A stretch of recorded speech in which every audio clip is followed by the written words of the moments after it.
she said, "You're Paige, right?" And everybody knows me as Dallas now, right?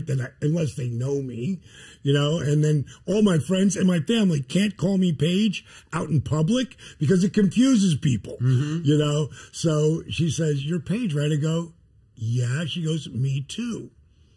So you knew who he was? Yes, I recognized him, but I had never met him before. Got it. But how did you recognize me? I had dated Ira, the country musician, like 4 or 5 years before, and he'd always told me about this wild, you know, rambunctious wrestling fan named Diamond Dallas Page. And I was never a wrestling fan, but I was like, oh, Page, what a great name. And it resonated with me. Like, I just remembered it. And when the Arthur video went viral, he was all over CNN and everything. So I was like, oh, that's Ira's friend. And just coincidentally saw him in the TSA line.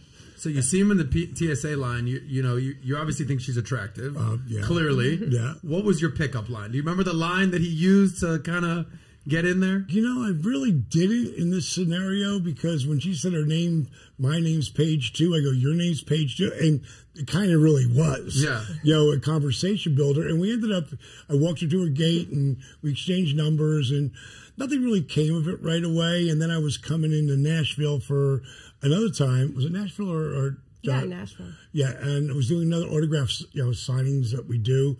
And I said, hey, you want to go to, you know, dinner? You know, we're just, and she thought I was just like being a friend in town, wanted to hook up to go to dinner. And then it turned into something more than that. And we ended up seeing each other about 3 times, well, 3 times exactly. And at that point, I never thought I was going to be with one woman again. I was coming off of divorce years before that. And I was like, I'm never getting married again. And what ended up happening was... He broke up with me. But wait, let me explain why. Yes. First of all, she's 18 years younger than me. And my first wife and played, I... sir. Yeah, well, you know, but my first wife and I split up because I didn't... Because of my body, I'm in great shape, but I don't want to go skiing. I don't want to go horseback riding. I don't want to do anything that can hurt me. I've already done all the damage. You've done all that. So I want to say, you know, good. And... she was like, you know, so much. She ran 100-mile races. You know, she put climb Mount Kilimanjaro, climb Mount Fuji. I was a professional athlete, adventure athlete. So I wrote for National Geographic and a bunch of different publications. And I was like a generalist. So I climbed mountains all over the world, ran ultramarathons, and cycled across Southeast Asia, like all these things.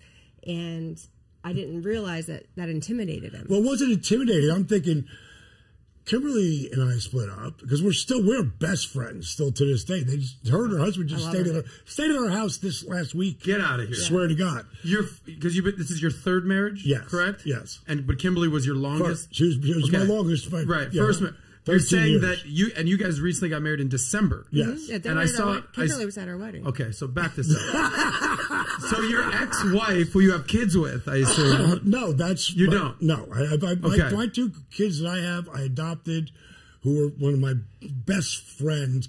Kim couldn't have kids. Okay. So one of my best friends, Linda, who's my head of finance today with my DDP yoga company, her girls, their sperm donor left when Kimmy was an infant and Brittany was 7. Okay. And so right away from Uncle Page, I became dad. And now they're 35 and 26. Holy shit. But back to you're saying that your ex-wife and her current husband stayed with you guys? Just the other day.